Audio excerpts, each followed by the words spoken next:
Ang titulong yun ay nagpasingkit sa mga mata ni Isabela. Bumukas ang pinto ng mansyon at isang matangkad na figura ang lumabas. Isabela.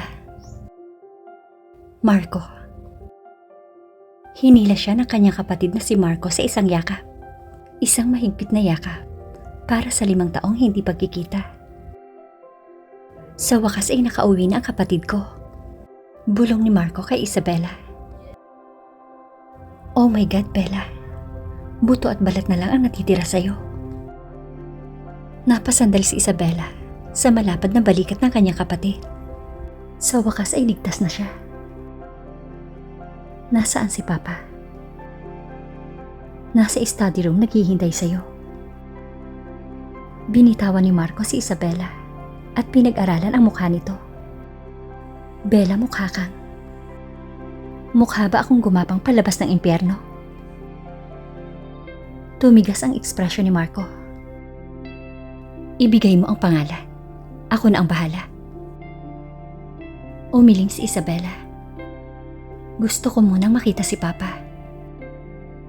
Kulay itim ang kahoy na mesa sa study room. Makikita ang mga larawan ng mga nakaraang CEO sa dingding. Malalanghap sa hangin ang amoy ng tabako at lumang leather. Doon ay nakaupo si Don Antonio de Luna. Perpektong nakaayos ang buhok nito. Nang makita nito si Isabela, ang matapang nitong mga mata ay kumislap sa awa. Isabela, anak. Papa. Naglakad si Isabela palapit sa kanyang ama at tuluyang naubos ang kanyang lakas. Nanlambot ang kanyang mga tuhod at bumagsak sa sahig sa paanan ng kanyang ama. Tulad noong siya ay isang bata na humihingi ng tawad. Papa, nakagawa ako ng malaking pagkakamali. Tumayo si Don Antonio sa kanyang upuan sa isang iglap at hinila si Isabela sa kanyang mga bisi. Hindi anak. Sabihin mo sa akin kung ano ang nangyari. Nabasag ang katahimikan sa mga hikbi ni Isabela. Umiiyak siya na parang bata. Humahagulhol sa yakap ng kanyang ama. 5 taon ng sakit, pagtataksil, at kawalan ng pag-asa ang pumuho sa kanya. Niloko niya ako. Ang kanyang boses ay puno ng sakit at panghihina. Niloko niya ako at ipinagpalit sa isang babaeng nagngangalang Sofia. Mahigpit na naikuyom ni Don Antonio ang mga kamao. Pinili niya ang babaeng yun kesa sa akin nang pikein ng babaeng yun ang pagbubuntis. At ibinigay ang kaisa-isang gamot na magliligtas sana sa anak ko. Tumulo ang luha sa mga mata ni Isabela. Wala na siya. Wala na ang bibi ko. Ano? Mariing tanong ni Marco mula sa pintuan. Nagawa niya yun sa anak mo? Wala na ang baby ko. Sabi ni Isabela na tila walang laman ang boses habang nakatingin sa kanyang ama at kapatid.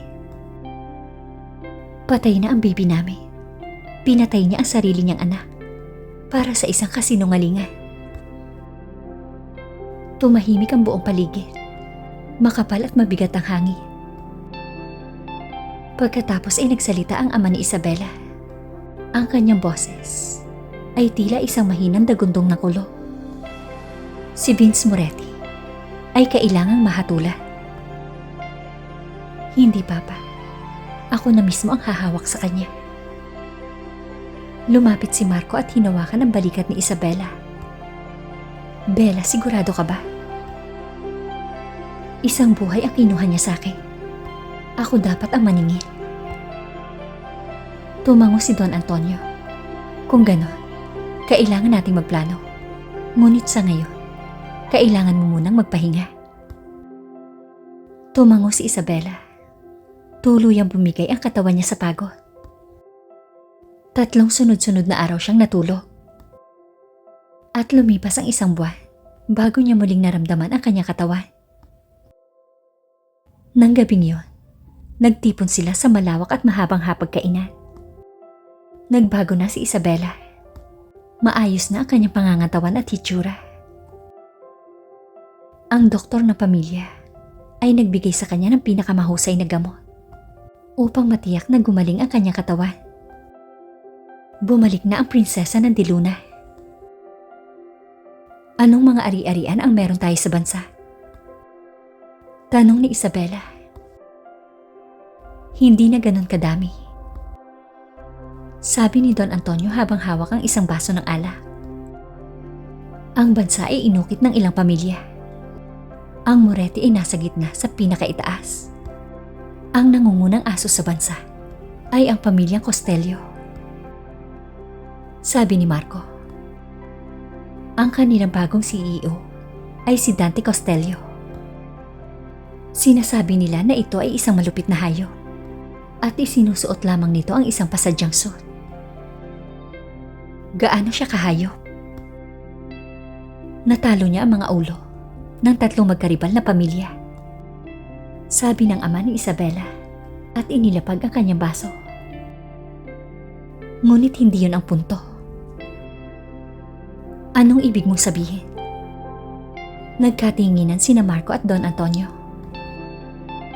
Nilapitan kami ng pamilya Costello tungkol sa isang alyansa. Sabi ng ama ni Isabela. Ngunit may kakaibang kondisyon ang batang CEO. Anong kondisyon? Humihiling siya ng face-to-face meeting sa tagapagmana ng Diluna. Kumunot ang noo ni Isabela. Kung ganon, pwede namang si Marco. Umiling ang ama ni Isabela. Hindi si Marco ang hinihiling niyang makamiti. Naging tense ang kapaligiran. Kung ganon, sino? Napatitig ang mga mata ni Don Antonio kay Isabela. Malungkot ang ekspresyon nito.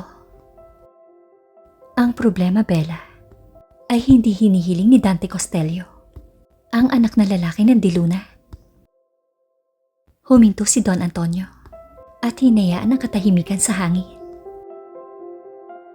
Hinihiling niya ang anak na babae ng Diluna. Ikaw ang hinihiling niya.